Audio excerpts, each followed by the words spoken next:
The sun burned mercilessly over Clifton, Arizona, as Zara Galloway stood trembling in the dusty street, her few possessions scattered around her feet and tears streaming down her dirt-smudged face. The year was 1878, and at 22, she had just been thrown out of the only home she had known for the past year, with the landlord's cruel words still ringing in her ears. No rent, no roof. That's the last time I trust a schoolteacher's promise. "Please, Mr. Harrington," she begged, gathering her skirts around her to kneel in the dirt, dignity forgotten in her desperation. "My wages are just delayed. The school board promised. Your promises don't pay my bills."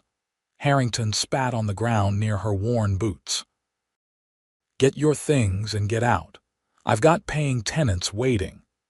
The small crowd that had gathered to witness her humiliation began to disperse, no one offering help.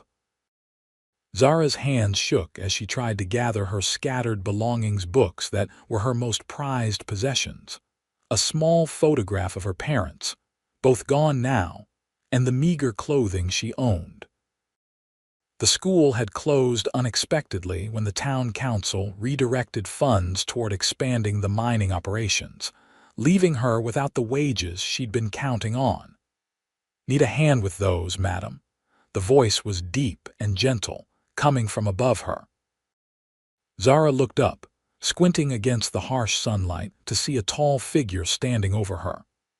As her eyes adjusted, she could make out a man with broad shoulders, dressed in trail-worn clothes and a dusty cowboy hat. His face was partially shadowed by the brim, but she could see kind eyes studying her with concern. "I'm fine," she said automatically, though she was anything but. Pride was all she had left. The man knelt down beside her, gathering some of her books that had fallen open in the dirt. "Looks to me like you might be having a rough day." He handed her a leather-bound copy of Pride and Prejudice, carefully brushing the dust from its cover. "You could say that," Zara replied, unable to keep the bitterness from her voice. She took the book from him, their fingers brushing briefly. His were calloused but gentle. "Name's Samuel Irwin," he said, continuing to help gather her scattered possessions. "Most folks call me Sam." "Zara Galloway," she responded, watching cautiously as he picked up her mother's hand mirror and wrapped it carefully in a handkerchief before returning it to her. "School teacher, right? I heard about what happened with the school." His voice carried no judgment, just a simple acknowledgement of facts. "Where will you go now?" The question hit her like a physical blow.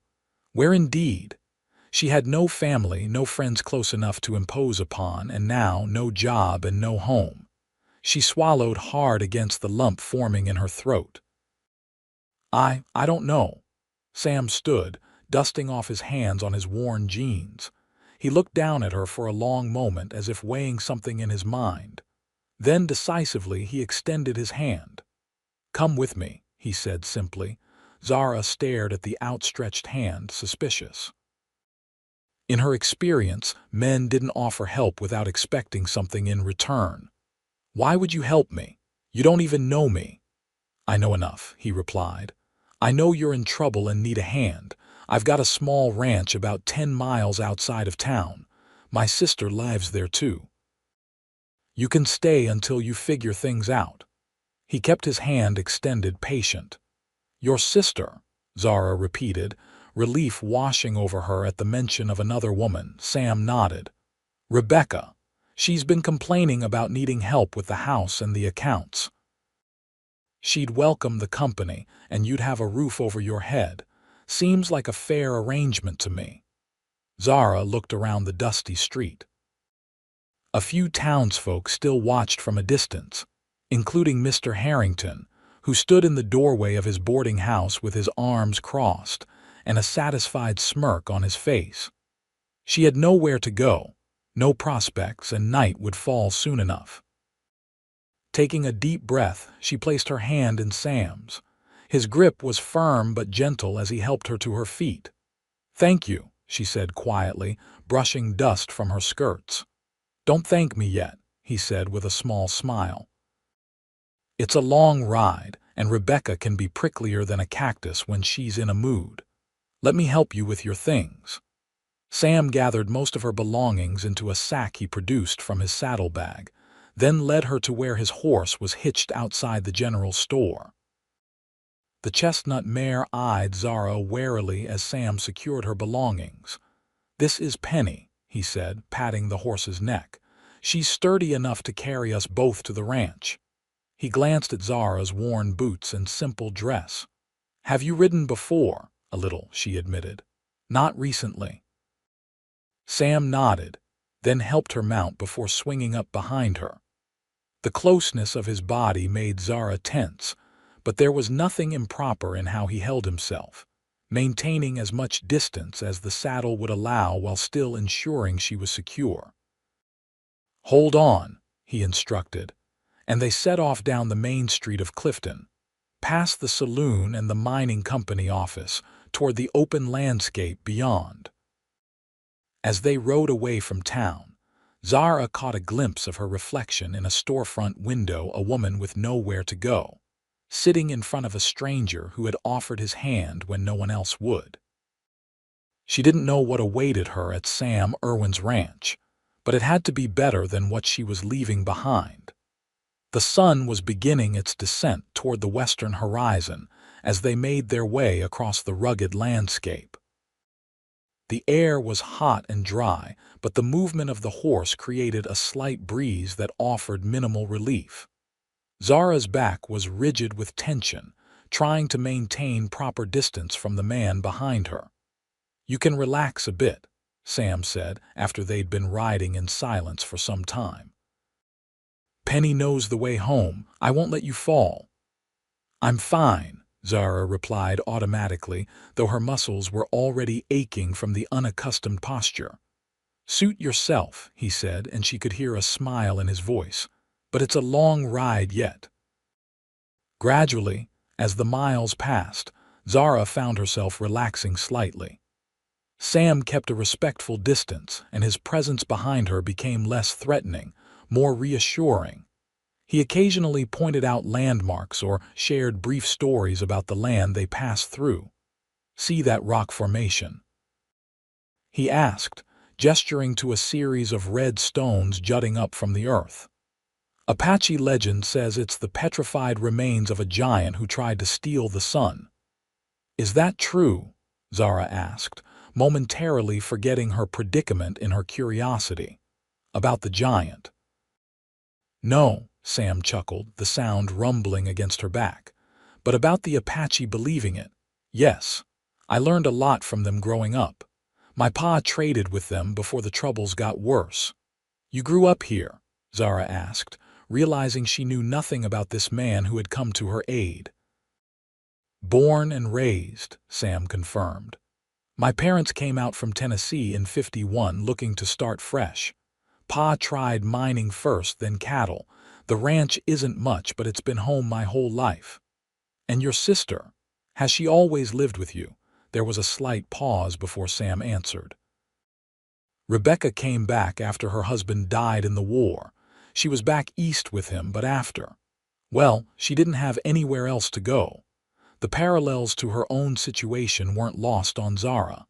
"That's kind of you to take her in." "She's family," Sam said simply, as if that explained everything. Perhaps for him, it did.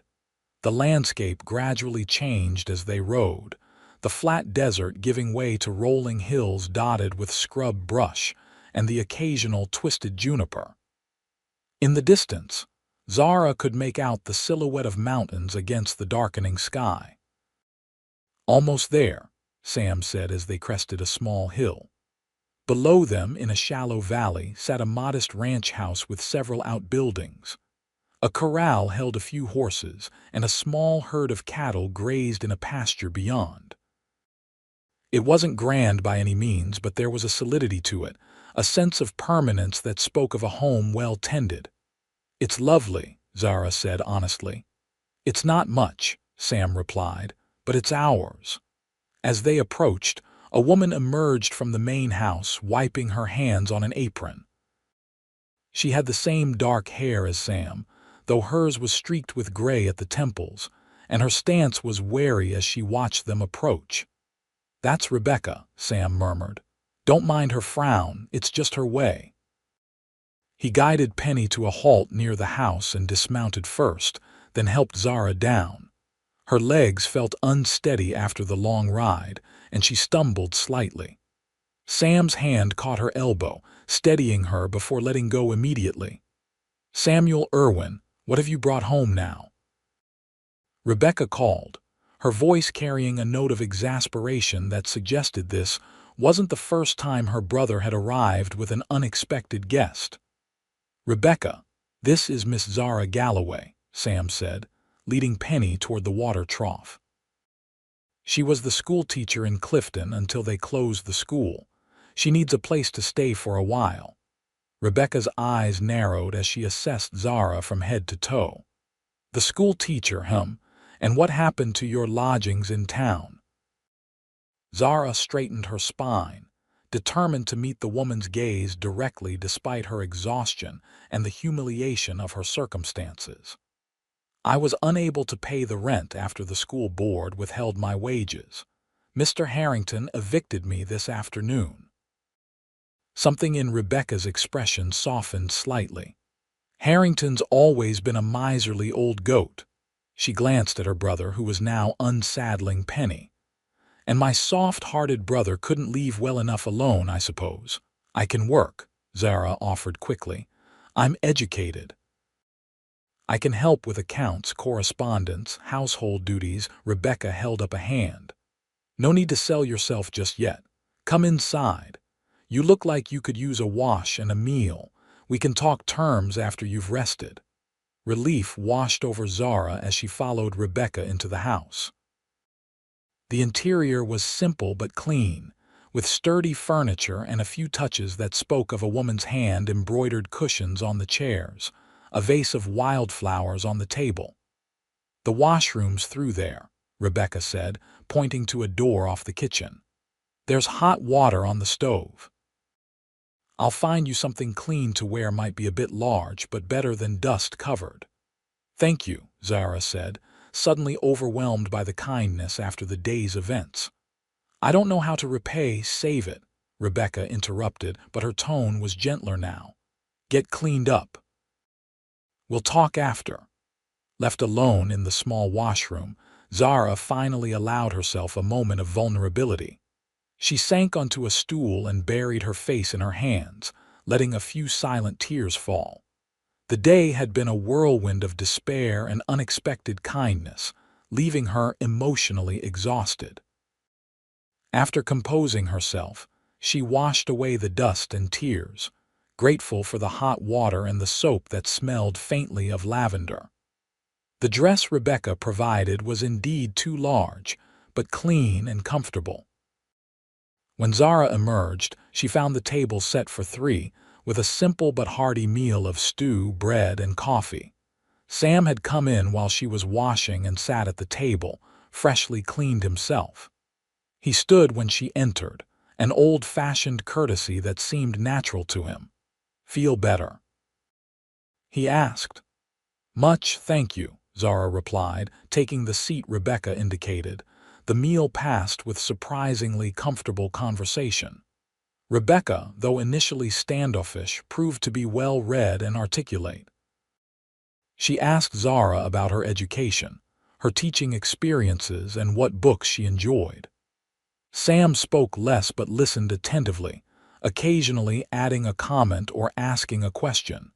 As they finished their coffee, Rebecca finally addressed the practical matters.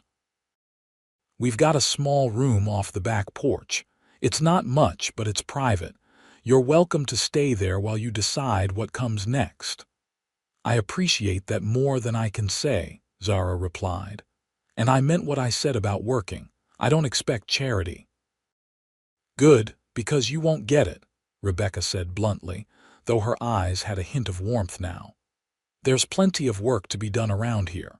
Sam handles the cattle and most of the outdoor work. I manage the house and the accounts, but my eyes aren't what they used to be." If you're as educated as you seem, your help would be welcome. Sam watched the exchange with a small smile.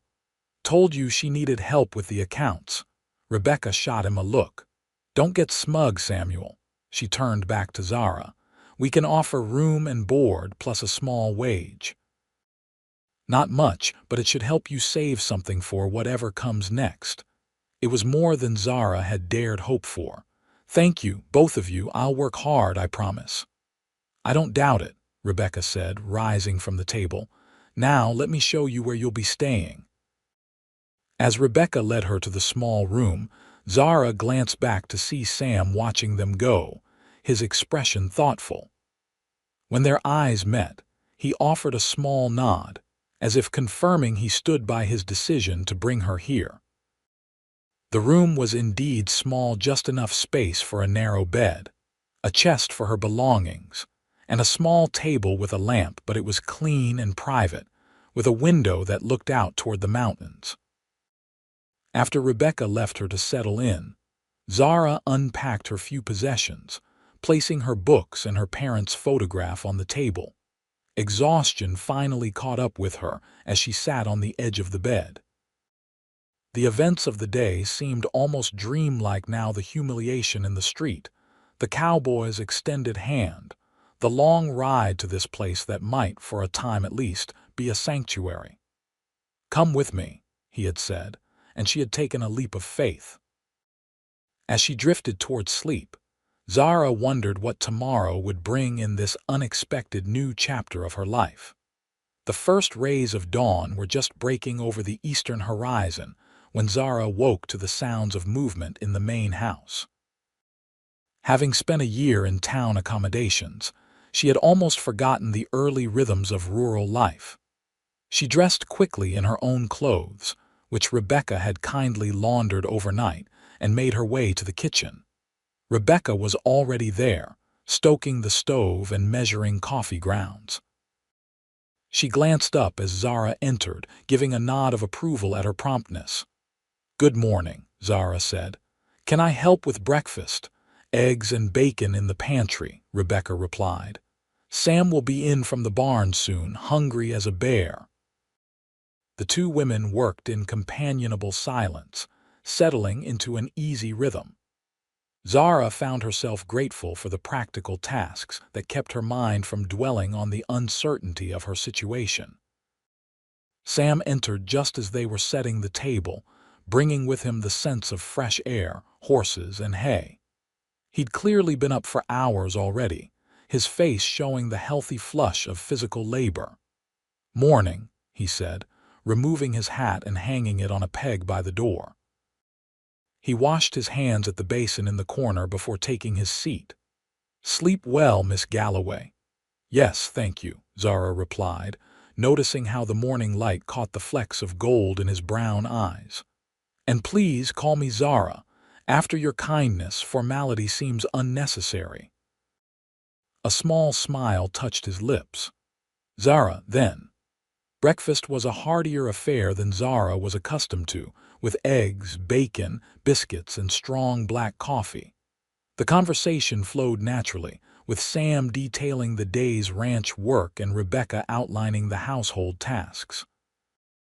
"I thought perhaps Zara could help me with the accounts this morning," Rebecca said, pouring more coffee, "since that's one of her strengths." "Fine by me," Sam agreed. "I'll be mending the north fence with Joe today. Probably won't be back till supper." "Joe?" Zara inquired. "Joe Martinez," Rebecca explained. "He helps around the ranch, lives in a cabin over the ridge with his wife, Maria. They're good people." After breakfast, Sam headed out while Zara helped Rebecca clear the table. Once the kitchen was tidy, Rebecca led Zara to a small room off the main living area that served as an office. A desk stood by the window, covered with ledgers and papers. "I've been falling behind," Rebecca admitted, gesturing to the chaos.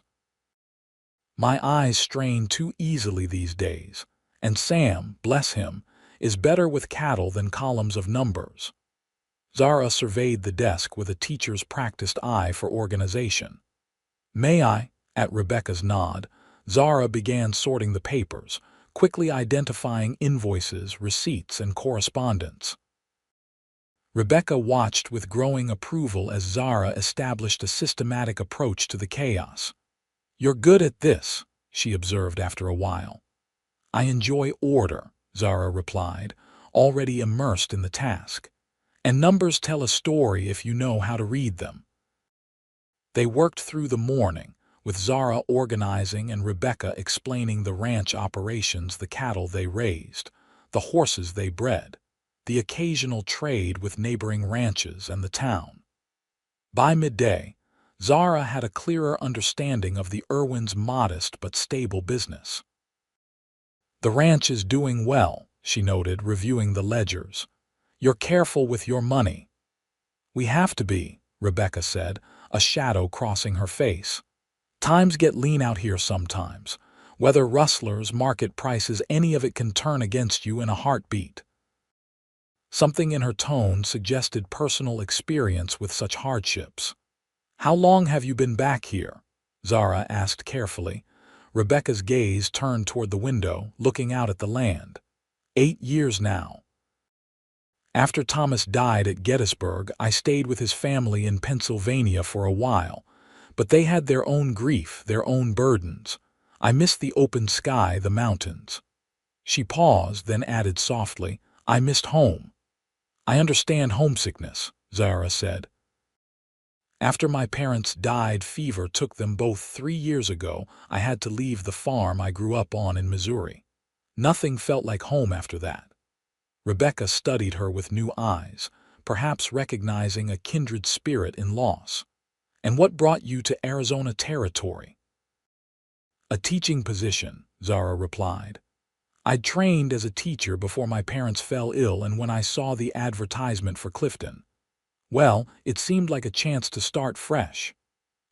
Was all Rebecca said, but her expression had softened further.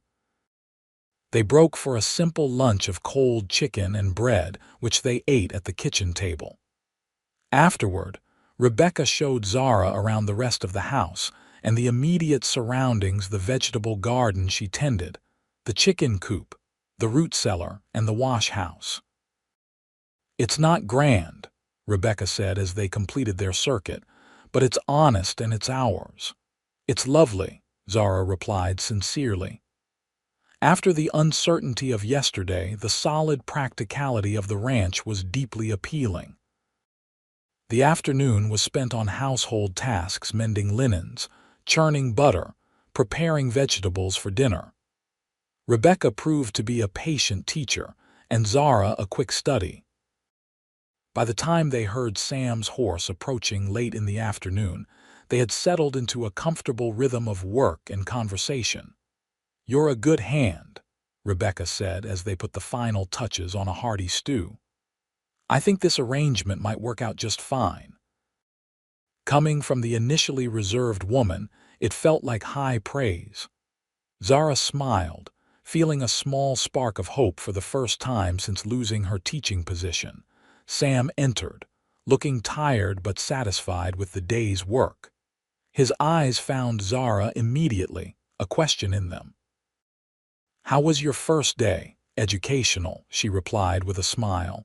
"Your sister's been showing me the workings of the ranch." "And," he prompted, washing up at the basin. "And I believe I'll earn my keep," Zara said confidently. Something like approval flickered in his eyes. "Never doubted it." The three of them settled into dinner, joined by Joe Martinez, who had ridden back with Sam to repair a piece of equipment in the barn before heading home. Joe was a stocky man with a weathered face and quick smile, speaking English with a slight accent. He treated Zara with polite respect, clearly taking his cue from the Irwins' acceptance of her presence. As the meal progressed, Zara found herself watching Sam, the easy way he conversed with Joe, the respectful attention he gave his sister, the occasional glances he directed at Zara herself. There was a quiet strength about him, an unassuming confidence that came from knowing exactly who he was and where he belonged. After Joe departed and the dishes were cleared, Rebecca announced she was retiring early. "These old bones need rest," she said, though Zara suspected she was deliberately giving them some time alone. With Rebecca gone, a slight awkwardness descended. Sam leaned back in his chair, regarding Zara thoughtfully. "I hope today wasn't too overwhelming for you." "Not at all," Zara replied. "It feels good to be useful again."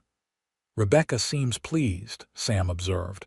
"That's no small thing. She doesn't warm to people easily." "She's been very kind," Zara said.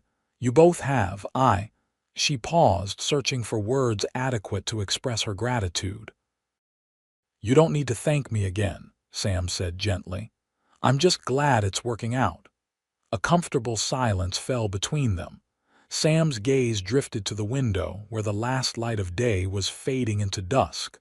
"Before Rebecca came back, I used to sit out on the porch most evenings. Watch the stars come out." He glanced at Zara. "Would you care to join me?" The invitation was simple, yet Zara felt a small flutter in her chest. "I'd like that." The night air was cool after the heat of the day, carrying the sense of sage and distant rain. They sat in rocking chairs on the porch, watching as the first stars appeared in the deepening blue of the sky. "It's beautiful," Zara murmured, gazing up at the vast expanse above them. "In town, with the lamps and buildings, you don't see them quite like this." "That's one reason I could never live in town," Sam replied. "Too closed in. Out here you can breathe." They rocked gently, the creaking of the chairs a soothing counterpoint to the night sounds: crickets, a distant coyote, the occasional snort from the horses in the corral. "May I ask you something?" Zara said after a while. "Of course." "Why did you help me yesterday? Truly." Sam was quiet for so long that Zara thought he might not answer. When he finally spoke, his voice was low and reflective. "I saw something in your face standing there in the street. Not just fear or desperation, though those were there, but a kind of determination. Like you weren't broken, just bent." He paused. I admired that. The simple honesty of his words touched her deeply. "Thank you for seeing that," she said softly. "Sometimes it's hard to feel it myself." "Strength isn't always about feeling strong," Sam replied. "Sometimes it's just about not giving up." They fell silent again, but it was a comfortable silence, filled with the shared understanding of two people who had each faced their own hardships. As the night deepened around them, Zara felt a curious sense of peace settle over her. Yesterday, her world had collapsed around her. Today, she had begun to build something new. And though she didn't know what tomorrow would bring, for this moment, sitting beside this quiet, thoughtful man under a canopy of stars, she felt something she hadn't experienced in a long time. She felt at home. The days at the Irwin Ranch soon fell into a rhythm. Zara woke each morning with the dawn, helped Rebecca with breakfast, and then divided her time between the household chores and bringing order to the ranch accounts. In the afternoons, she often worked in the vegetable garden, finding unexpected solace in the simple task of nurturing growing things. Sam was a constant presence, though often at a distance, riding out early to check the cattle, mending fences, training horses, or trading with neighboring ranchers. But each evening they would gather for dinner, sharing the events of their day. And afterward, when Rebecca retired, Sam and Zara would sit on the porch, watching the stars and talking. Those evening conversations became the anchors of Zara's days. Sam spoke of his childhood on the ranch, his parents who had passed away several years before, and his time scouting for the army during the conflicts with the Apache. Zara shared stories of her life in Missouri, her brief teaching career, and her dreams of someday opening a school of her own. "You really love teaching, don't you?" Sam asked one evening about 2 weeks after her arrival. "I do," Zara admitted, rocking gently. There's something wonderful about watching a child grasp a new idea that moment when confusion clears and understanding dawns. It's magical. Sam was quiet for a moment, then said, "There are children at the neighboring ranches and a few families of workers like the Martinses. Not enough for a proper school, maybe, but enough to teach," Zara finished, her heart quickening at the idea. "Worth thinking about," Sam suggested with a small smile. The seed planted that night took root in Zara's mind. She began to imagine how she might create a small school, perhaps just a few days a week, for the scattered children of the area. The idea gave her a sense of purpose beyond her immediate circumstances. As May turned to June, the days grew hotter, the landscape more parched. The ranch work intensified as they prepared for the long, dry summer ahead. Zara found herself taking on more responsibilities, learning new skills: how to churn butter, preserve vegetables, even how to shoot a rifle with Sam as her patient instructor. "You've got a good eye," he said approvingly after she hit the target 3 times in a row. "Important skill out here." "I never thought I'd learn to handle a gun," Zara admitted, carefully setting the rifle down as he had taught her. "Lots of things we never expect to learn," Sam replied, his eyes holding hers for a moment longer than usual. "Life has a way of surprising us." Those moments of connection were becoming more frequent. A lingering glance. A hand offered to help her down from the wagon, sitting a little closer on the porch each evening. Zara found herself increasingly aware of Sam's presence, the timbre of his voice, the way sunlight played on his features when he smiled. Rebecca noticed too. One afternoon, as they worked together in the kitchen, she said casually, "My brother seems to enjoy your company." Zara felt her cheeks warm. "We have good conversations," Rebecca hummed noncommittally. "Samuel's always been thoughtful. Even as a boy, he'd sit and consider something from all angles before acting." She paused in her kneading of bread dough. "It made him a good son, a good brother.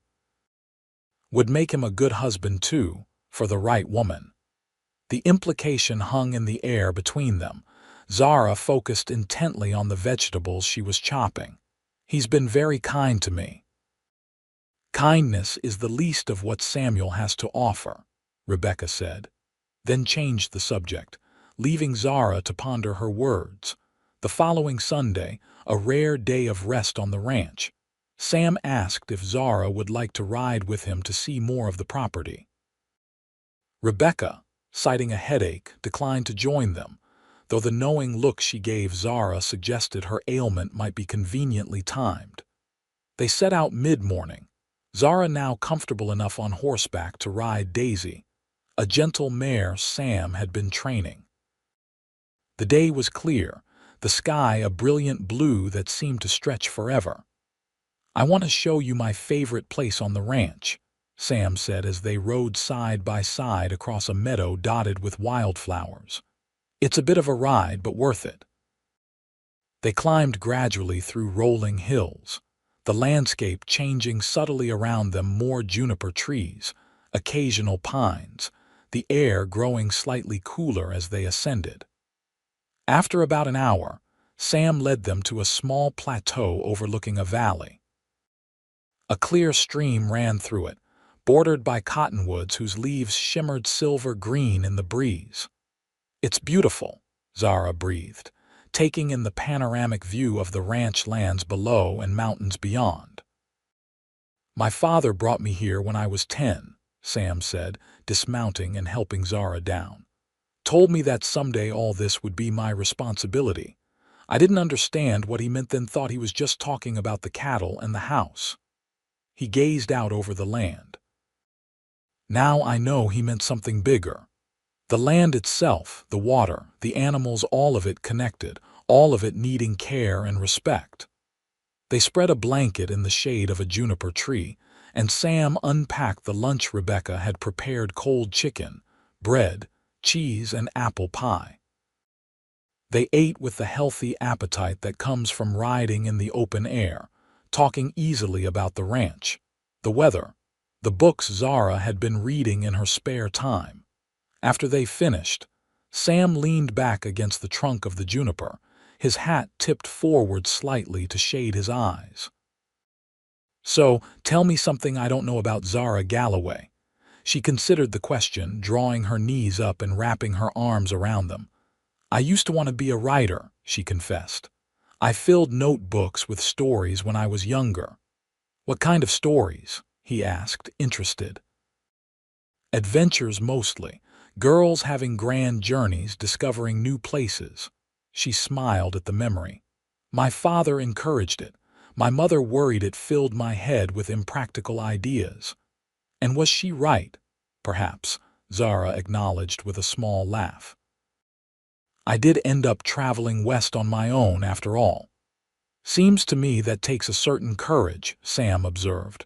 "Most people stay where it's familiar, even if they are unhappy."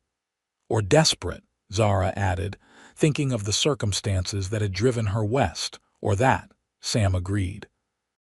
He studied her for a moment, his expression thoughtful. "What about now? Do you still write stories?" "No," she said softly, "not for a long time." "Why not?" The question was gentle but direct, and Zara found herself answering honestly. "Life became complicated. After my parents died, there wasn't time for stories, just survival." Sam nodded, understanding in his eyes. "Sometimes we set pieces of ourselves aside to get through hard times. Doesn't mean they're gone forever." The simple wisdom of his observation struck a chord in Zara. "Perhaps you're right." They fell into companionable silence, listening to the breeze rustling through the leaves and the distant call of birds. The afternoon light softened, casting a golden glow over the landscape. "We should head back soon," Sam said eventually, though he made no move to rise. "Yes," Zara agreed, equally reluctant to end the peaceful interlude. Sam turned to look at her, his expression suddenly more serious. "I'm glad you came here, Zara. To the ranch, I mean." "So am I," she replied, holding his gaze. Something shifted between them in that moment, a recognition, perhaps, of feelings growing beyond friendship. Sam's eyes dropped briefly to her lips, then back to her eyes, a question in them. Zara felt her heart quicken, but before either could act on the unspoken impulse, a distant roll of thunder broke the spell. Sam glanced up at the sky, where clouds were beginning to gather on the western horizon. "Summer storm coming. We'd better get back."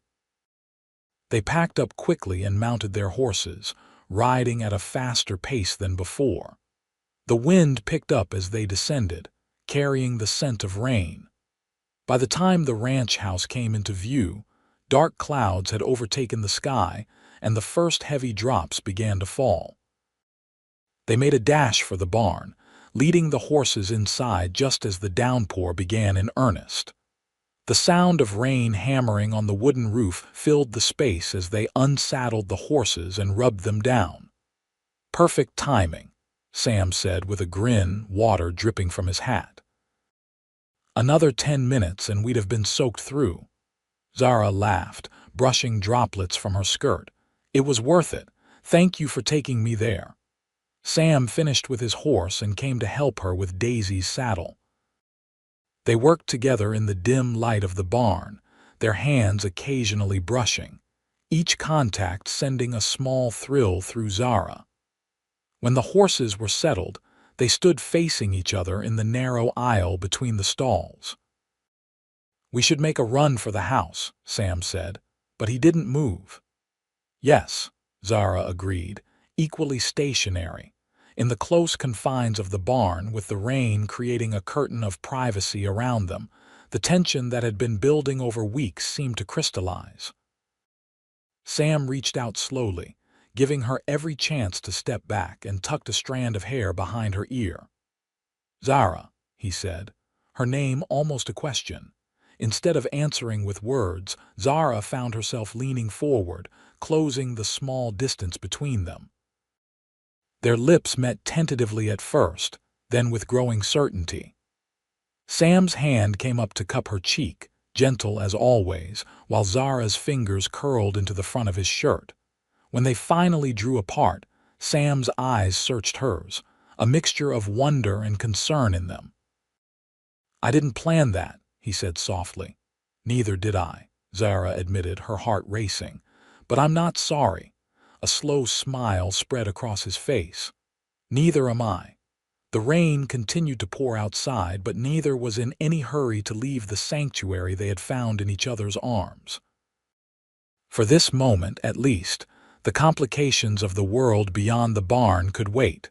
The summer storm marked a turning point. Though nothing was said explicitly, the kiss in the barn changed the dynamics between Sam and Zara, adding a new layer to their evening conversations. Their shared glances across the dinner table, their occasional touches as they passed each other in the doorway. Rebecca observed the shift with quiet approval, though she maintained a discreet silence on the matter. Instead, she began finding reasons to leave them alone together, errands in town that required her presence, headaches that sent her to bed early, mending that needed to be done in another room. One evening in early July, as Sam and Zara sat on the porch watching the sunset paint the sky in shades of orange and pink, he reached over and took her hand. "I've been thinking," he said, his thumb tracing circles on her palm. "A dangerous pastime," Zara teased gently. He smiled. "Maybe so." He was quiet for a moment, then continued, "You mentioned wanting to teach again. I talked to some of the neighboring ranchers. The Petersons, the Johnsons, and the Martinses all have children old enough for schooling. They seemed interested in the idea of lessons, maybe 2 or 3 days a week." Zara straightened in her chair, excitement coursing through her. "Truly," Sam nodded. "We could fix up the old storage building by the creek. It's not being used for much, and with some work it could make a decent schoolroom." "Sam, that's—" Zara was momentarily lost for words. "That's incredibly thoughtful. You're a teacher," he said simply. "You should teach." The matter-of-fact way he supported her dreams without question or condition touched Zara deeply. She leaned over and kissed him softly. "Thank you." His eyes, warm in the fading light, held hers. "There's something else I've been thinking about," he said, his voice taking on a more serious tone.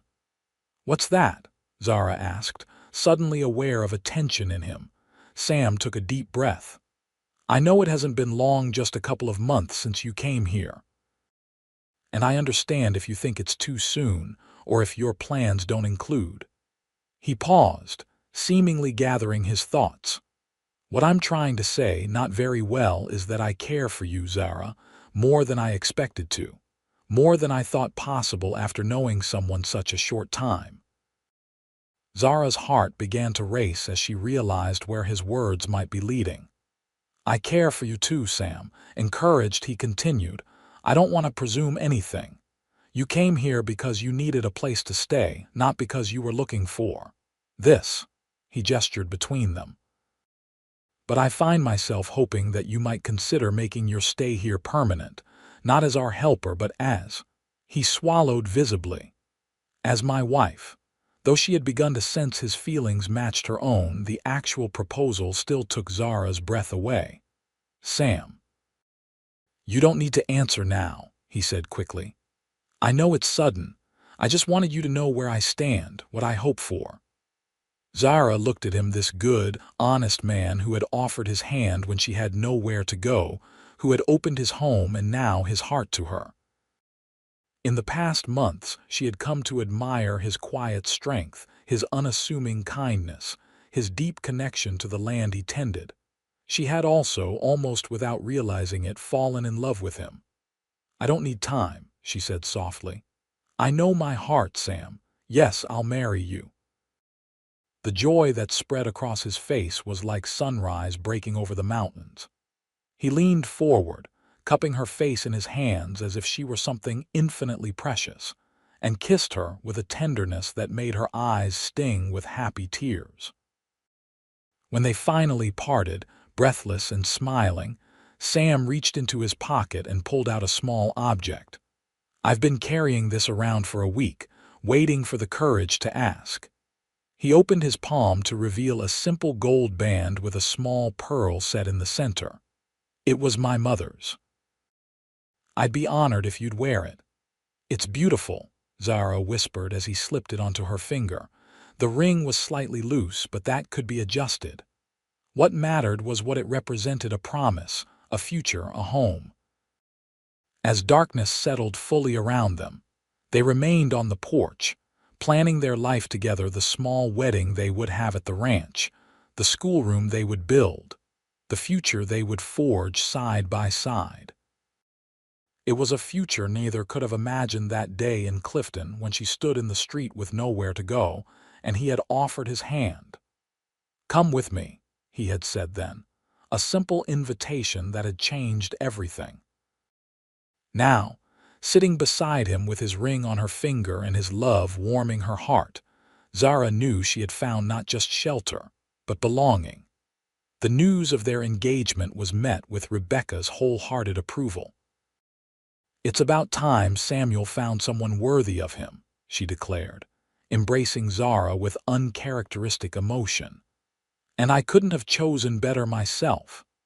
Plans for a September wedding began to take shape, with Rebecca throwing herself into the preparations with surprising enthusiasm. Letters were sent to neighboring ranches, announcing both the upcoming nuptials and Zara's plans to begin teaching their children. July melted into August, bringing with it the most intense heat of the summer. Work on the ranch continued: cattle to tend, horses to train, gardens to harvest, but now there was also the conversion of the old storage building into a schoolroom. Sam and Joe Martinez worked on it in the evenings, replacing broken windows, building simple desks and benches, while Zara gathered what teaching materials she could find. One sweltering afternoon, as Zara was helping Rebecca preserve peaches from their small orchard, the older woman broached a subject they had not yet discussed. "Have you and Samuel talked about children?" she asked, carefully placing sliced peaches into a jar. Zara felt her cheeks warm, though it had nothing to do with the heat of the kitchen. "Briefly," she admitted. "We both want them when the time comes." Rebecca nodded approvingly. "This place needs children, has for a long time." She glanced at Zara, her expression softening. "You'll be a good mother. You have patience and kindness." "Thank you," Zara said, touched by the assessment. "I hope so. My mother used to say that the true measure of a ranch isn't the size of its herd or the strength of its fences, but the laughter of its children." Rebecca sealed another jar with practiced movements. "This land has been too quiet since our parents passed." The image of children running across the ranch, playing in the creek, learning in the schoolroom she was creating, it filled Zara with a profound sense of rightness. This was what she wanted, what she had perhaps been seeking without knowing it. Not just a place to belong, but a place to nurture, to build, to love. As August progressed, the days fell into a pattern of work interspersed with wedding preparations and the occasional stolen moment with Sam. Their evening conversations on the porch continued, but now they were filled with plans and dreams for their shared future. Sometimes they would ride out together to the plateau he had shown her, their special place that offered perspective and privacy. It was during one such ride, about 3 weeks before their wedding date, that they encountered unexpected visitors. They were returning to the ranch when they spotted dust rising from the main road. Riders approaching, moving fast. Sam's hand instinctively went to the rifle in his saddle holster. "Stay behind me," he instructed, his expression grave. They watched from the cover of a small grove of trees as the riders came into view: 4 men, hard-looking, pushing their horses at a pace that spoke of urgency rather than leisure. "Trouble." Zara asked quietly, recognizing the tension in Sam's posture. Maybe, he replied, eyes narrowed. Don't recognize them, but they're heading straight for the ranch. Without further discussion, they urged their horses forward, taking a route that would intercept the riders before they reached the ranch house where Rebecca was alone. Sam kept Zara slightly behind him as they approached the main road. The riders pulled up short when they saw Sam and Zara blocking their path. Up close, they looked even more menacing, unshaven, dust-covered, with hard eyes that assessed Sam's rifle and Zara's presence with calculating interest. "Afternoon," the lead rider said, his voice carrying a false friendliness that set Zara's nerves on edge. "This the Irwin place?" "It is," Sam replied evenly. "I'm Samuel Irwin. What's your business here?" The man smiled, revealing tobacco-stained teeth. "Name's Maddox. These are my associates Carter, Wilkes, and Dahlan. We're looking for work. Heard you might be hiring." Sam's expression remained neutral, but Zara could sense his skepticism. "Not hiring at present. Ranch is small, family-run. But the Peterson place about 20 miles east might be looking for hands." Maddox's smile didn't reach his eyes. "That's so. Shame. We were set on this area." His gaze shifted to Zara, lingering in a way that made her skin crawl. "Pretty country. Pretty company, too." Sam shifted slightly, his body language unmistakable. "Like I said, no work here. Peterson's is your best bet. Good day to you." For a tense moment, it seemed Maddox might press the issue. The other men were watching their leader, hands casually near their holstered guns. Then Maddox shrugged, the gesture too elaborate to be genuine. "Well, can't blame a man for trying. We'll head on to this Peterson place." He tipped his hat with exaggerated courtesy. "Madam, sir." The four men turned their horses and rode off in the direction Sam had indicated. Only when they were well out of sight did Sam relax his grip on his rifle. "You don't believe they're looking for work?" Zara stated, not a question. "No," Sam replied grimly. "Those aren't ranch hands. The way they sit their horses, the way they're armed, they're trouble of some kind. Probably running from something. Should we warn the Petersons? We'll send Joe over once we get back. And I'll ride to town tomorrow. Let Sheriff Davis know we've got strangers in the area." He glanced at Zara, concern evident in his features. "I want you and Rebecca to be extra cautious until we know they've moved on. No riding out alone. Keep the doors locked at night." The encounter cast a shadow over what had been a perfect day. As they rode back to the ranch, Zara found herself scanning the horizon, suddenly aware of the vulnerability of their isolated location. The Irwin Ranch had come to feel like the safest place in the world to her. But now she was reminded that safety was often an illusion, especially in this still wild territory.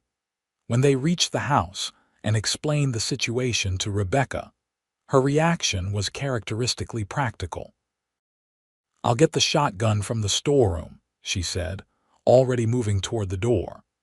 "And we should bring in extra water in case we need to stay close to the house for a few days." That night, despite Sam's reassurances and the precautions they had taken, Zara found it difficult to sleep. The encounter with Maddox and his men had stirred memories of vulnerability, of standing in the street in Clifton with nowhere to go. She had found safety and love here at the ranch, built the beginnings of a new life. The idea of a threat to that newfound security made her chest tight with anxiety. She was still awake when a soft knock came at her door. Opening it, she found Sam standing in the hallway, concern etched on his features. "Couldn't sleep either?" he asked quietly. Zara shook her head. "I keep thinking about those men. May I come in?" "Just to talk," he added quickly, ever respectful of her reputation despite their engagement. She stepped back, allowing him into the small room. He took the chair while she sat on the edge of the bed, a proper distance between them despite the intimacy of the late-night conversation. "I'm sorry about today," Sam said. "I didn't mean to frighten you." "You didn't," Zara assured him. "Or rather, you were right to be cautious. I've learned enough about this territory to know that danger is real." Sam nodded, his expression solemn in the lamplight. "I've always tried to make this ranch a safe place. For Rebecca, for the workers, for the animals in our care." He looked directly at Zara, his gaze intense. "For you, especially for you, I know," she said softly. "And you have. One encounter with strangers doesn't change that." "Still," he persisted, "I'll ride to town first thing tomorrow. Talk to the sheriff, maybe gather some information about who these men might be." Zara studied him, reading the tension in his shoulders, the determination in his jaw. This protective instinct was part of who he was, a man who took responsibility seriously, who considered the welfare of others his personal charge. It was one of the qualities that had drawn her to him, yet she sensed there was something deeper troubling him tonight. "What is it, Sam?" "There's something you're not saying." He was quiet for a long moment, his gaze dropping to his hands. "When I saw the way that man looked at you today, I've never wanted to hurt someone so badly." He looked up, his expression pained. "That's not who I want to be. Not the kind of husband I want to be for you." Zara moved from the bed to kneel beside his chair, taking his hands in hers. "You're a protector, Sam. That's not something to be ashamed of. There's a line between protecting and—" he struggled for the word. "Possessing. I never want to cross it. You're not something to be owned or controlled. You're my partner, my equal." The depth of his consideration, even in his fear, moved Zara profoundly. She reached up to touch his cheek, feeling the stubble beneath her fingertips. "And that, Samuel Irwin, is exactly why I love you, why I trust you, why I can't wait to be your wife." The tension in his face eased slightly as he turned his head to press a kiss to her palm. "3 more weeks," he murmured. "3 more weeks," she confirmed with a small smile. "Now go get some rest. Morning comes early on a ranch, as someone keeps reminding me." He chuckled, rising from the chair. At the doorway he paused, looking back at her with an expression that made her heart skip. "Good night, Zara. Lock the door behind me." "I will," she promised. "Be safe tomorrow." After he left, Zara did as he asked, turning the key in the lock. Despite the lingering concern about the strangers, she felt calmer now. Whatever challenges came, they would face them together. That certainty allowed her to finally find sleep, dreaming not of danger but of the life they were building, stone by stone, day by day. True to his word, Sam rode out at first light the next morning, heading for Clifton to speak with the sheriff. Rebecca and Zara maintained vigilance at the ranch, going about their daily tasks with rifles nearby. Joe Martinez came by midday, reporting that he had warned the Petersons and other neighboring ranches about the suspicious riders. "No one has seen them," Joe said as they stood in the yard. "Perhaps they have moved on." "Let's hope so," Rebecca replied, though she didn't sound convinced.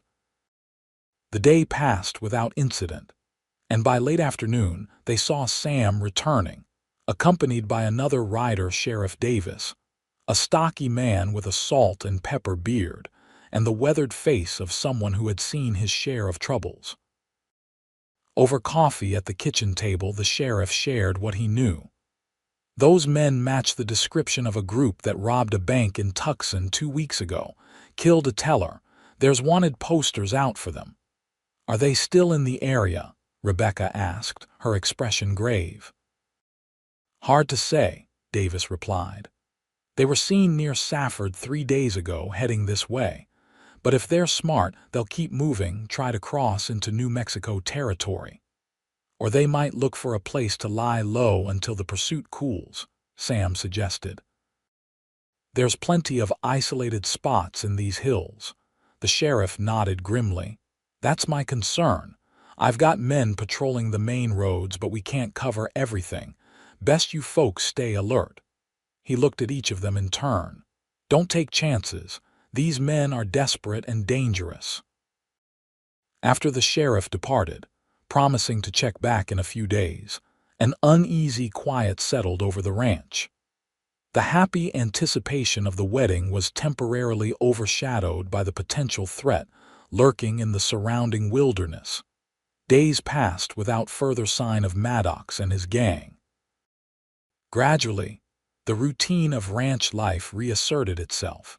Though they maintained extra vigilance, doors locked at night, rifles close at hand, no one venturing far from the house alone. Work continued on the schoolroom, with Sam and Joe always working together now, keeping watch while they labored. A week after the encounter with the riders, Sam and Zara sat on the porch after dinner, the evening ritual that had become precious to them both.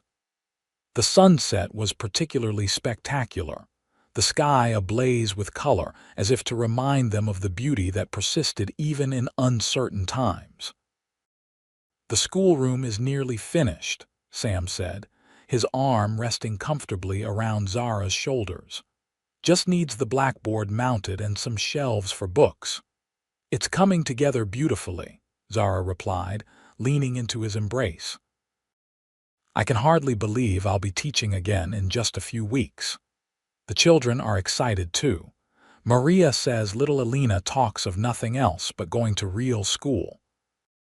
Zara smiled at the thought of Joe and Maria's 5-year-old daughter, a bright-eyed child who had visited the ranch several times with her father.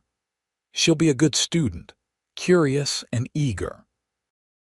They sat in companionable silence, watching as the brilliant colors of sunset gradually faded into the deeper blue of twilight. The first stars were just becoming visible when Sam spoke again, his tone more serious. "I've been thinking about the wedding," he said. "Given the situation with Maddox and his gang still out there somewhere, maybe we should postpone, just until we're sure it's safe." Zara turned to look at him, surprised. "Postpone, but everything is arranged, the guests invited, the food planned." "I know," he acknowledged, his expression troubled. "But I can't stop thinking about the risk. Having all those people here, everyone distracted with celebration. It would be an opportunity for them if they are still in the area." Though part of her wanted to protest, to insist that nothing should delay their happiness, Zara understood his concern. It was the same protective instinct that had troubled him that night in her room, the drive to keep safe those he loved, even at cost to himself. "If you think it's best to wait, then we'll wait," she said finally. "Our love won't change whether we marry next week or next month." The relief in his eyes was obvious. "Thank you for understanding," he said, taking her hand and bringing it to his lips. "Once the sheriff confirms those men have left the territory, we'll have the wedding we've planned. I promise." Zara nodded, trying to hide her disappointment. She had been looking forward to becoming Sam's wife, to officially beginning their life together. But she also knew that safety had to come first, especially with guests including children expected at the celebration. "We'll send word to everyone tomorrow," she said practically. "Explain that due to circumstances beyond our control, the date is being changed." "I'm sorry," Sam said softly. "This isn't how I wanted things to be." Zara leaned in to kiss him gently. "We have our whole lives ahead of us, Sam. A few more weeks of waiting won't change that." The next morning, they began the process of notifying their guests about the postponement. Joe offered to carry messages to the neighboring ranches, while Sam would ride into town to send telegrams to those farther away. Zara composed the notes, keeping the explanation vague but suggesting a new date in October, when they hoped the situation would be resolved. Rebecca, practical as always, began replanning the food preparations.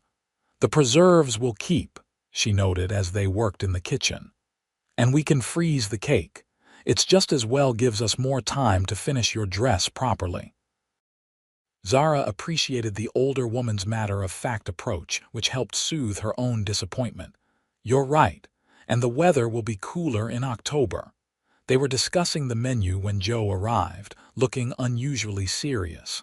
"Samuel," he called from the doorway. "A moment, please." Sam joined him outside while Zara and Rebecca exchanged concerned glances.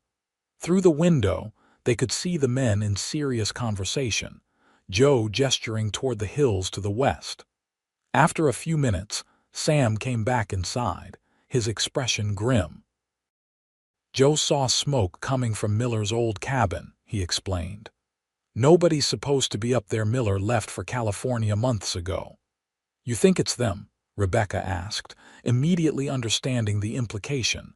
Sam nodded. "Could be. It's isolated, hard to find unless you know the area." "Good place to hide." He turned to Joe. "How much smoke?" "Small," Joe replied, "just from the chimney, like someone trying not to be noticed." Sam's jaw tightened as he considered. "All right, Joe, ride to town as fast as you can. Get Sheriff Davis. Tell him what you saw and that I'm going to check it out." He held up a hand as both women began to protest. "Just to observe from a distance. I won't engage them, but we need to know for sure if it's Maddox and his men." Zara felt fear clutch at her heart. "Sam, please don't go alone. Wait for the sheriff. By the time Joe gets to town and they ride back, it could be dark," Sam reasoned. "I know these hills better than anyone. I'll just get close enough to confirm if it's them, then fall back and wait for Davis." Rebecca spoke up, her voice firm. "Samuel, this is foolishness. Those men are killers. At least take Zara's rifle as well as your own." To Zara's surprise, Sam didn't argue with his sister's suggestion. "Good idea. 2 guns are better than 1. He turned to Zara, his expression softening. "I'll be careful, I promise." Though every instinct screamed at her to stop him, Zara understood that this was part of who Sam was, a man who took responsibility for protecting his home, his family, his neighbors. It was one of the qualities she loved in him, even as it terrified her now. "Promise me you won't take unnecessary risks," she said, holding his gaze intently. "Just observe, then retreat. Let the sheriff handle the rest." "I promise," Sam replied, sealing the vow with a quick, fierce kiss. While Joe saddled his horse for the ride to town, Sam prepared for his scouting mission. He dressed in darker clothes that would blend better with the landscape and collected both rifles, checking each carefully before loading them. Zara watched him, trying to keep her fear from showing on her face. Just before he left, Sam took her aside, his expression solemn. "If I'm not back by nightfall, take Rebecca and go to the Martinez place. Stay there until the sheriff comes." "You'll be back," Zara insisted, unwilling to consider the alternative. Sam smiled, touching her cheek gently. "Of course I will. We have a wedding to plan, remember." With that, he mounted his horse and rode out, heading toward the western hills where Miller's abandoned cabin lay hidden in a small canyon.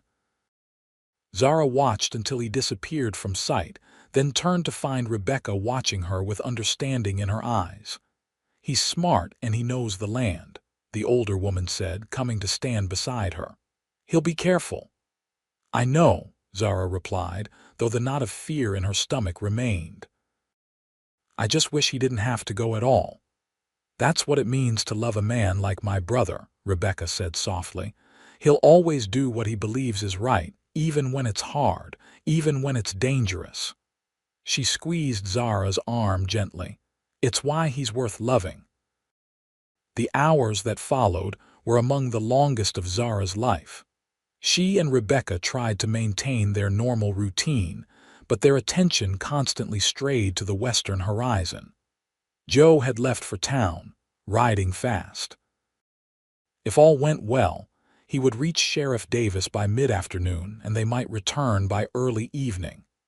As the sun began its descent toward the western mountains, Zara's anxiety increased. Sam should have had plenty of time to reach Miller's cabin. observe from a distance, and return. The fact that he hadn't could mean many things, most of them troubling. He might be waiting, keeping watch until the sheriff arrives, Rebecca suggested as they stood on the porch, scanning the landscape. Or he might have gone further back into the hills to ensure he wasn't seen. Yes, Zara agreed, clinging to these rational explanations. That makes sense. But as the shadows lengthened and the sky began to take on the deep orange hues of sunset, a terrible certainty grew in Zara's heart. Something had gone wrong. Sam was in danger, or worse. "I'm going after him," she declared suddenly, turning toward the barn. Rebecca grabbed her arm. "Zara, no, Samuel would want you safe here." "And I want him safe too," Zara replied, gently but firmly removing the older woman's hand. "I can't just wait here, Rebecca, I can't." Something in her voice, the determination, the fear, the love, seemed to reach Rebecca. After a moment of internal struggle, she nodded. "At least let me come with you." "No," Zara said firmly.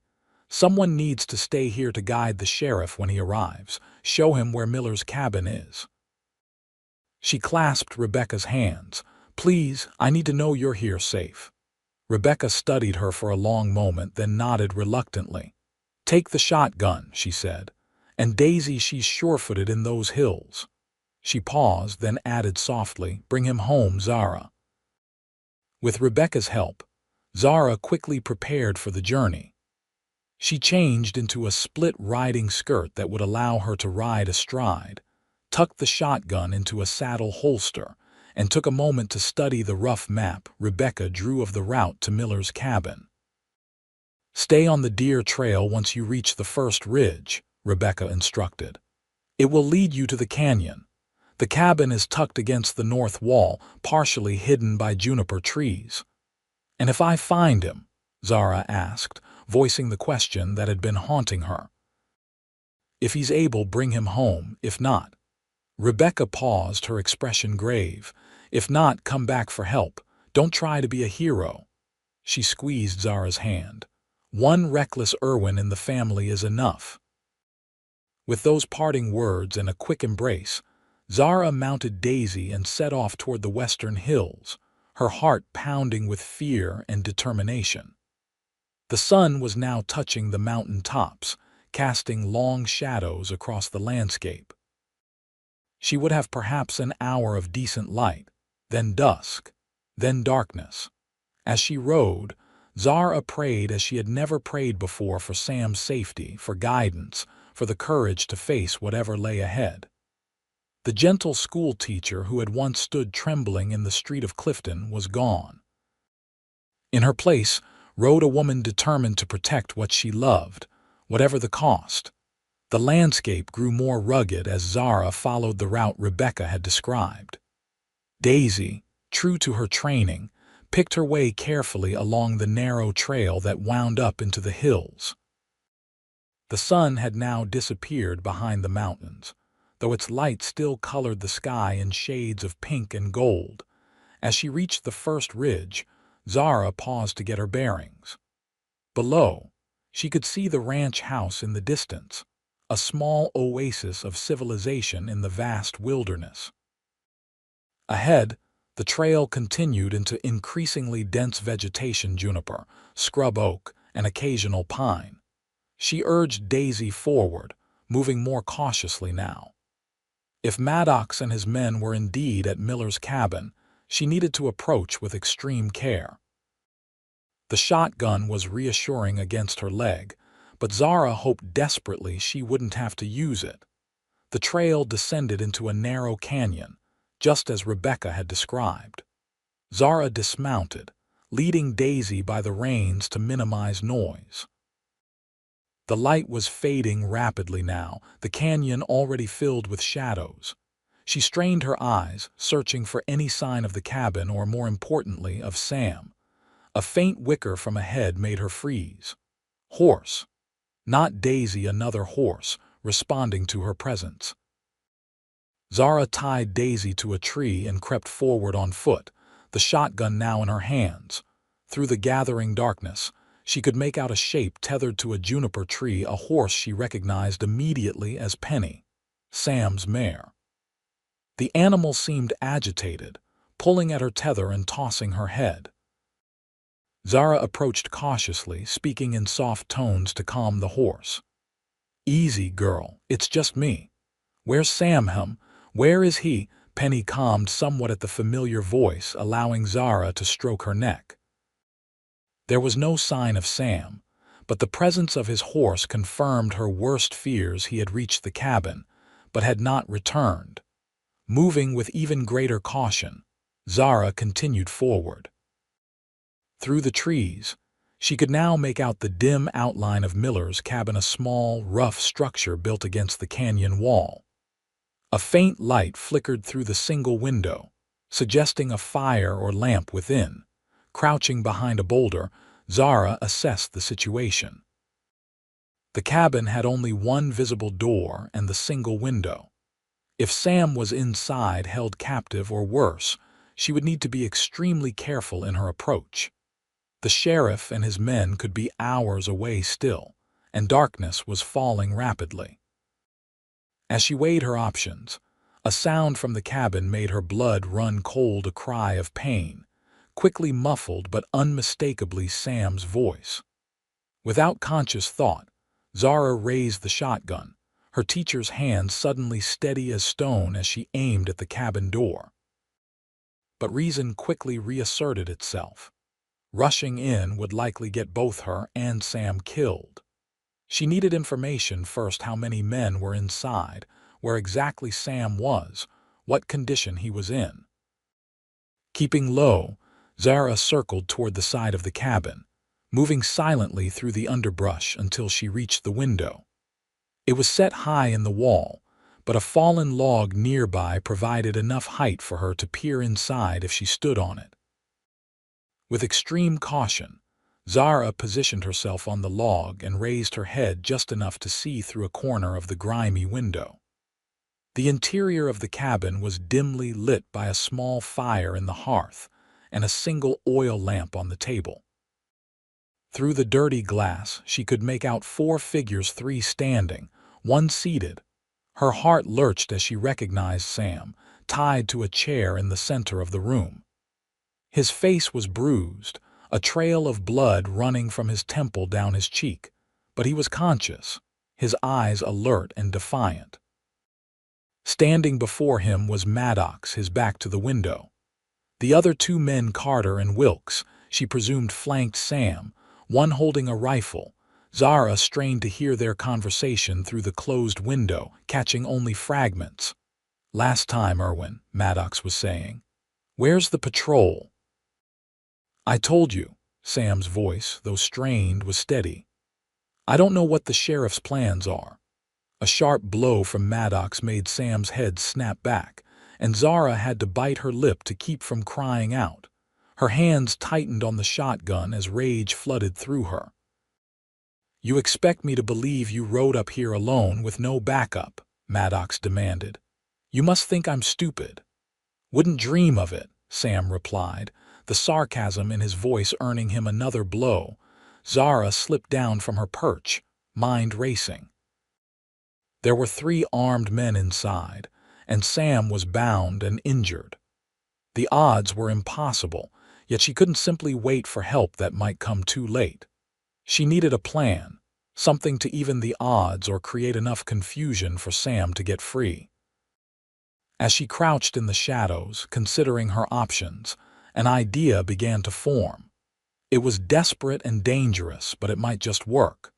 Moving quickly but quietly, she returned to where Daisy and Penny were tethered. From Sam's saddlebag, she retrieved his spare ammunition and a small tin of matches. Then she untied both horses, leading them a short distance away before removing their bridles. With gentle slaps to their rumps, she sent them galloping off down the canyon, creating a thunderous noise in the quiet evening. As she had hoped, the commotion brought an immediate response from within the cabin. The door flew open, and one of the men, Carter, she thought, stepped out, rifle raised. "What the hell was that?" he called back over his shoulder. "Horses," came Maddox's reply. "Check it out. Could be the law." Carter moved away from the cabin, following the sound of retreating hoofbeats while Zara circled back toward the rear of the structure. There, as she had hoped, she found a small stack of firewood and, more importantly, a pile of dry brush and pine needles that had accumulated against the log wall. Working quickly, Zara arranged the most flammable materials into a loose pile against the back of the cabin, away from the door but where the smoke would quickly fill the interior. Using one of the matches, she set it alight, then retreated to a position with a clear view of the front door, shotgun ready. The fire caught quickly, the dry wood and brush sending up a plume of smoke that began to seep into the cabin through the chinks in the log walls. It wouldn't burn the cabin down immediately, the logs were too solid for that, but it would create smoke and confusion, forcing the men to exit through the front door. Inside, she heard the first shouts of alarm. "Fire! The back wall's burning! Put it out!" Maddox's voice. "Too much smoke, can't breathe." Another voice, presumably Wilkes. The door burst open and Wilkes stumbled out, coughing and waving his hands in front of his face. As he emerged, Zara stepped forward from the shadows, shotgun leveled at his chest. "Drop your gun," she commanded, her voice surprisingly steady. "Hands where I can see them." Wilkes froze, shock evident on his face as he found himself confronted by a determined woman with a shotgun. After a moment's hesitation, he slowly lowered his pistol to the ground. "Maddox." He called back toward the cabin. "We got trouble out here, more than you know," Zara replied, her finger tightening on the trigger. "Tell them to send Sam out. Now."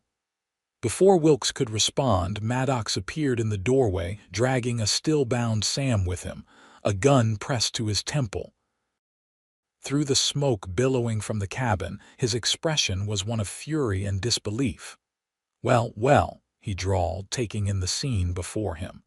"Irwin's got himself a guardian angel." His eyes narrowed as he recognized Zara. The pretty lady from the road should have known. "Let him go," Zara demanded, the shotgun now aimed at Maddox. "Your friend Carter is gone after the horses. It's just the two of you now, and help is on the way." Maddox's laugh was cold. "You think I'm scared of a schoolmarm with a shotgun? I've killed men a lot more threatening than you, sweetheart." "Then you've never met a woman protecting what she loves," Zara replied, her voice like steel. She cocked the shotgun, the sound sharp in the tense silence. "I won't ask again. Let him go." For a long moment, no one moved. Sam's eyes, meeting Zara's over the barrel of her shotgun, held a mixture of fear for her safety and fierce pride. Maddox's grip on him tightened, the gun pressing harder against his temple. "Here's what's going to happen," Maddox said finally. "You're going to put that shotgun down and we're all going to take a nice walk down to your ranch. Your man here says there's horses and supplies we can use. Once we're ready to ride, we'll let him go. Maybe." "That's not happening," Zara replied, her aim unwavering. "The sheriff is on his way right now with a posse. This canyon will be surrounded within the hour. Your only chance is to surrender." Something in her tone, the absolute certainty, perhaps made Maddox hesitate. His eyes darted to the shadows around them, as if expecting to see armed men emerging at any moment. Taking advantage of that moment of distraction, Sam suddenly drove his elbow backward into Maddox's stomach with all the strength he could muster. The outlaw doubled over, his grip loosening just enough for Sam to twist away from the gun at his temple. "Zara, now!" Sam shouted as he threw himself to the ground. Without hesitation, Zara fired the shotgun, aiming just above where Maddox stood. The blast echoed through the canyon, and the outlaw staggered backward, struck in the shoulder rather than the chest, not a killing shot, but enough to drop him to his knees, his gun falling from suddenly nerveless fingers. Before Wilkes could recover from his shock and dive for his discarded weapon, Zara had the shotgun trained on him again. "Don't," she warned, and something in her eyes must have convinced him, for he raised his hands in surrender. Moving quickly, Zara approached Sam, keeping the shotgun aimed at the wounded Maddox. Using a knife from her boot, a practical addition Rebecca had insisted upon, she cut the ropes binding Sam to the chair. "Are you all right?" she asked urgently, helping him to his feet. "I am now," he replied, grimacing in pain but standing on his own. He quickly retrieved Maddox's fallen pistol, training it on the outlaw who was clutching his bleeding shoulder and cursing. "Get their guns, Zara, and something to bind them." Working together, they disarmed both men and bound them securely with rope from the cabin. The fire Zara had set was still smoldering, but the immediate danger had passed. Sam extinguished it with water from a barrel while Zara kept watch over their prisoners.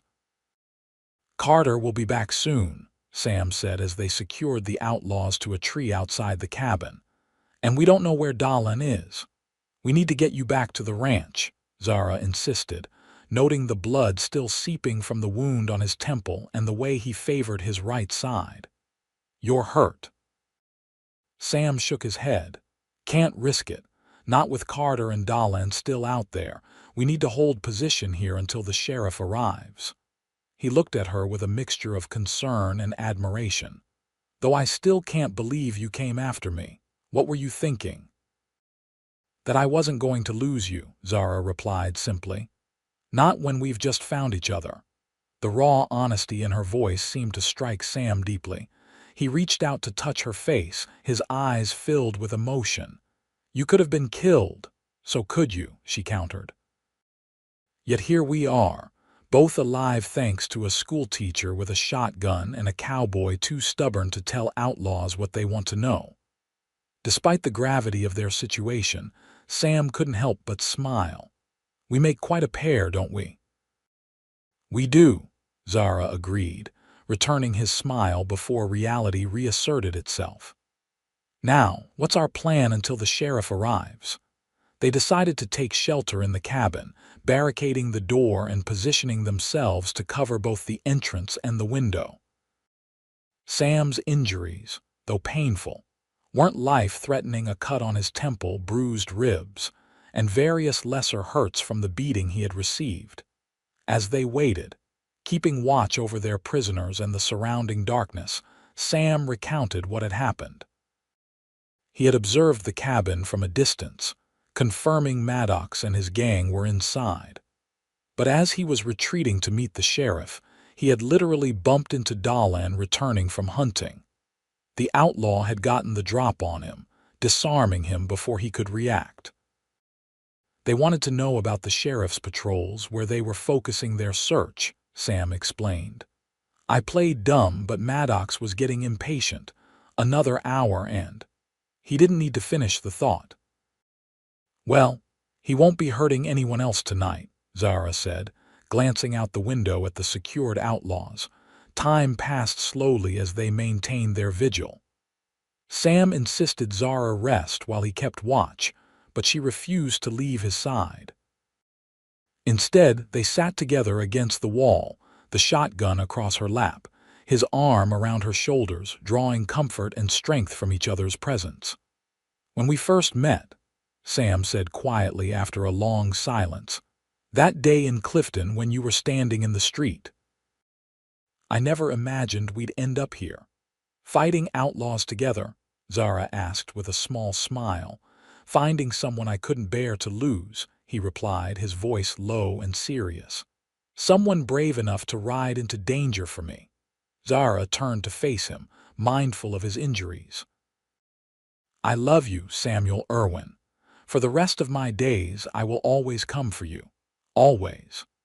In response, he kissed her gently but with a depth of feeling that made words unnecessary.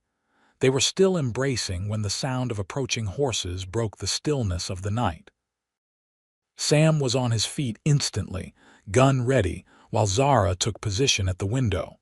After a tense moment, they heard a welcome voice calling from the darkness. "Irwin, Miss Galloway, it's Sheriff Davis." Relief flooded through them as they opened the door to find the sheriff and 6 deputies, along with Joe Martinez, riding into the small clearing. In the chaos of explanations and the securing of prisoners, including Carter, whom the posse had intercepted trying to return to the cabin, one fact became clear. Dahlan was still unaccounted for. "We'll find him," Sheriff Davis assured them as his men prepared to transport Maddox, Wilkes, and Carter back to Clifton. "He won't get far, not with 3 of his gang captured and the whole territory alerted." He turned to Zara, eyeing the shotgun she still held with newfound respect. "Madam, that was some quick thinking with the fire. Not many would have had the courage to face these men down." "I did what was necessary," Zara replied simply. "That she did," Sam agreed, his pride evident as he recounted Zara's actions to the assembled men. By the time the full story had been told, the night was well advanced. The sheriff insisted on escorting them back to the ranch, concerned about the still missing Dahlan and Sam's injuries. "Rebecca will be beside herself with worry," Zara realized as they prepared to leave. "Joe rode ahead to let her know you're both safe," Sheriff Davis assured her. "Now let's get you home." The journey back to the ranch was slow, accommodating Sam's condition. One of the deputies had rounded up Penny and Daisy, who had only gone a short distance down the canyon before stopping to graze. By the time they reached the ranch house, dawn was breaking over the eastern horizon. Rebecca met them at the door, her stoic demeanor cracking as she embraced her brother, then Zara, with uncharacteristic emotion. "Thank God you're both safe," she murmured, tears shining in her eyes. The next few hours were a blur of activity, Sam's wounds being cleaned and bandaged, statements given to the sheriff, a hasty meal prepared for everyone. When the lawmen finally departed, promising to post a deputy nearby until Dahlan was captured, exhaustion overcame them all. "You need rest," Rebecca told her brother firmly. "Both of you do. Everything else can wait." For once, Sam didn't argue. The events of the night had taken their toll, and he allowed himself to be led to his room. Before retiring, however, he sought out Zara, finding her in the kitchen where she was putting away the last of the breakfast dishes. "I never properly thanked you," he said, taking her hands in his, "for saving my life." Zara shook her head. "You would have done the same for me." "You did do the same that day in Clifton. You offered your hand when I had nowhere to go." She smiled up at him. "We take care of each other, that's what love is." Sam's expression grew serious. "I've been thinking about the wedding. I don't want to wait until October." "But what about Dahlan?" Zara asked. "He's still out there." "He'll be caught soon enough," Sam replied confidently. "And even if he isn't, I won't let him or anyone put our lives on hold any longer." He brought her hands to his lips, kissing them gently. "Will you marry me next week, Zara Galloway?" As we originally planned, the answer required no thought at all. "Yes," she said simply. "Next week, tomorrow, whenever you wish. I'm ready to be your wife, Samuel Irwin." The joy that lit his face was all the confirmation Zara needed that they were making the right decision. Whatever dangers still lurked, whatever challenges the future held, they would face them together, the schoolteacher and the cowboy who had offered his hand when she needed it most. The following days passed in a whirlwind of wedding preparations, now accelerated to meet their original date. Word came from Sheriff Davis that there was still no sign of Dahlan, but sightings suggested he had fled north, away from Clifton and the Irwin Ranch. Though they maintained vigilance, life gradually returned to its normal rhythms. Sam recovered quickly from his injuries, his natural vitality reasserting itself as the wedding day approached. Zara divided her time between preparations for the ceremony and putting the finishing touches on the schoolroom, which would welcome its first students the week after the wedding. The night before the ceremony, after Rebecca had retired, Sam and Zara took their customary places on the porch. The evening was mild, with a gentle breeze carrying the scent of sage and the distant mountains silhouetted against a sky ablaze with stars. "This time tomorrow, you'll be Mrs. Irwin," Sam said, his voice soft with wonder. "And you'll be stuck with a schoolteacher for a wife," Zara replied with a smile. "Nothing would make me happier." He took her hand, his expression growing more serious. "There's something I've been wanting to give you, something that was my mother's." From his pocket, he withdrew a small velvet pouch. "I've been saving it for the right moment." Curious, Zara accepted the pouch and carefully opened it. Inside was a delicate gold locket on a fine chain. When she opened it, she found a small portrait of a woman with Sam's eyes and Rebecca's determined chin. "Your mother," she said softly. Sam nodded. "She always said it should go to the woman who would be the heart of this ranch after she was gone. That's you, Zara. You've brought life and hope back to this place, to Rebecca, to me." Tears welled in Zara's eyes as she closed the locket.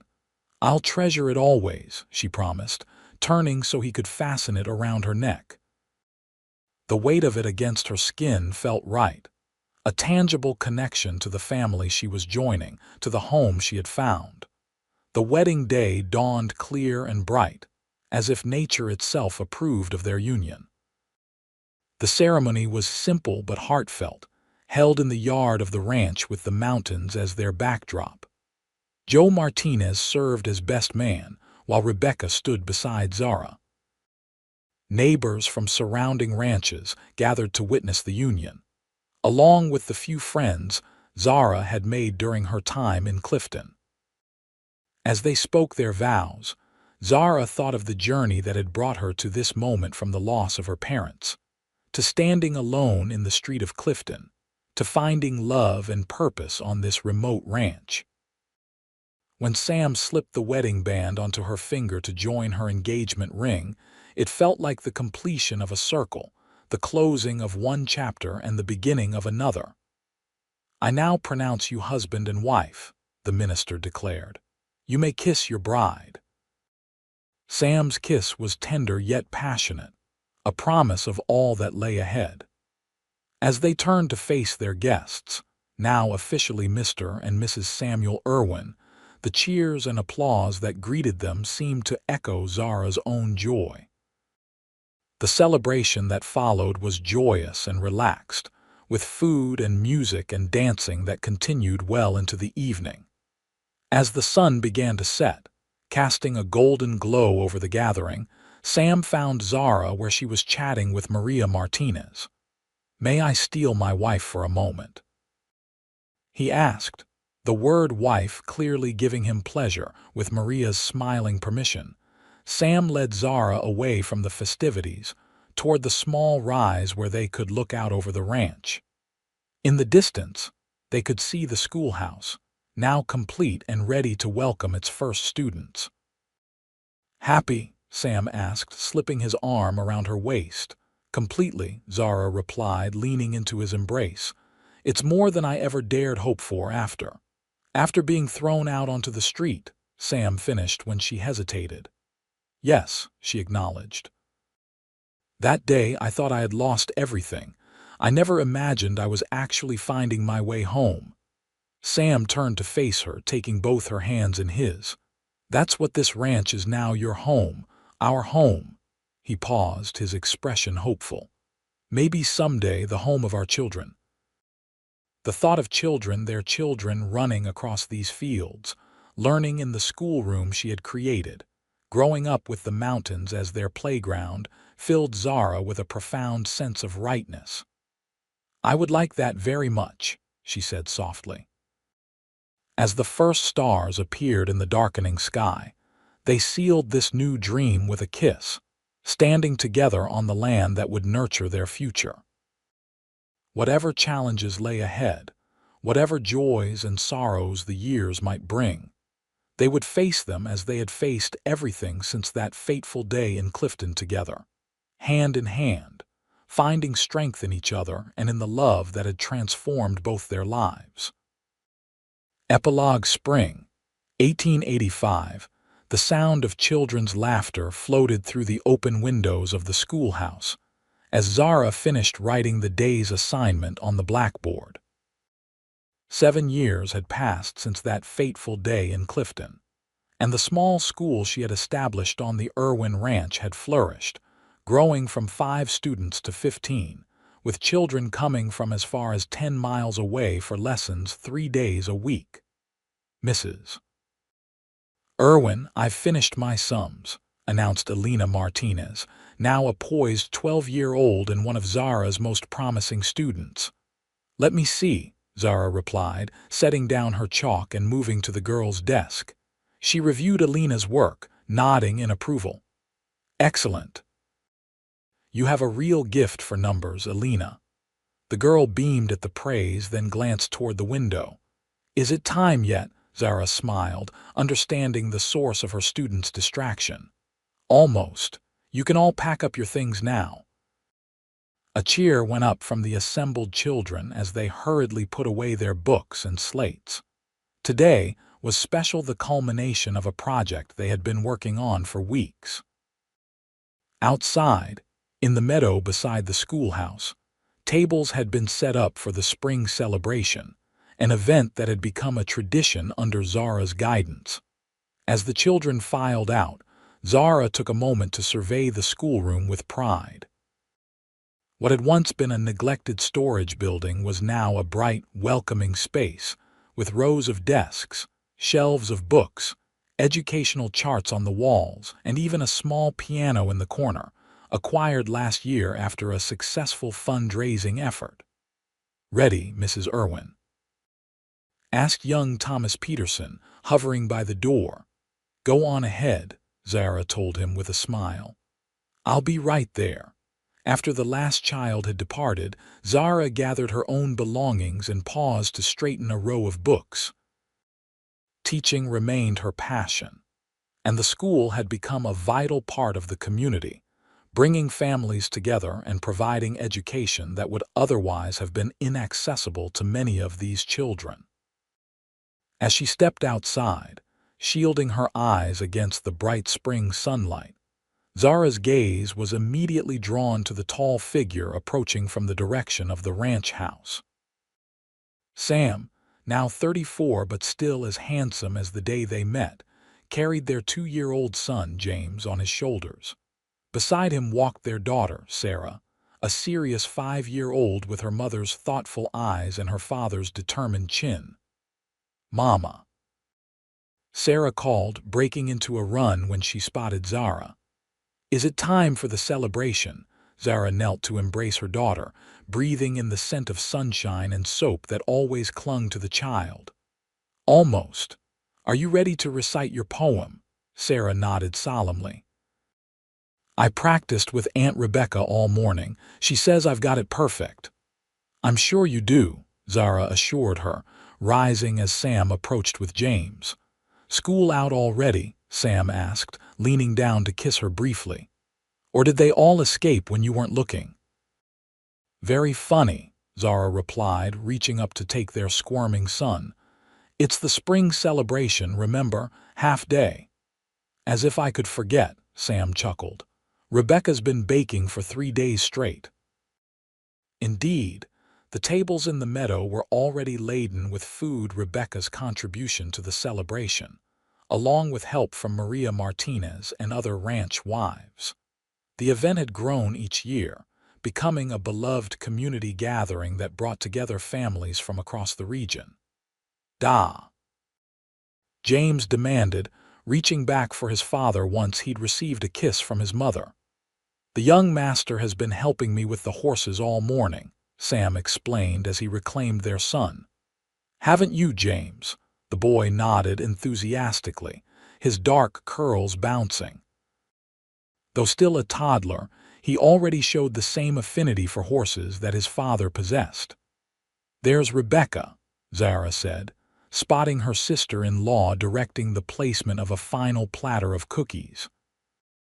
Though now in her 50s, Rebecca remained as capable and straightforward as ever, though the years had softened her somewhat, especially where her niece and nephew were concerned. As they walked toward the gathering, Zara took a moment to appreciate the life they had built. The Irwin Ranch had prospered over the years, expanding its operations and improving its stock. The schoolhouse had become a centerpiece of the community, and their family had grown, filled with love and purpose. The final member of Dahlon's gang had been captured within a month of their wedding, removing that shadow from their lives.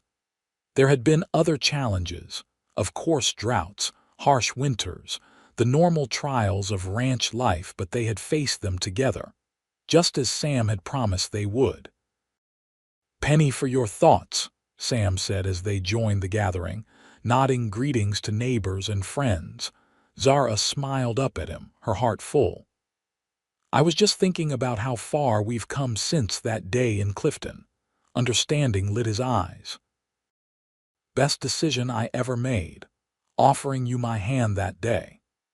"Best decision I ever made, taking it," she replied softly.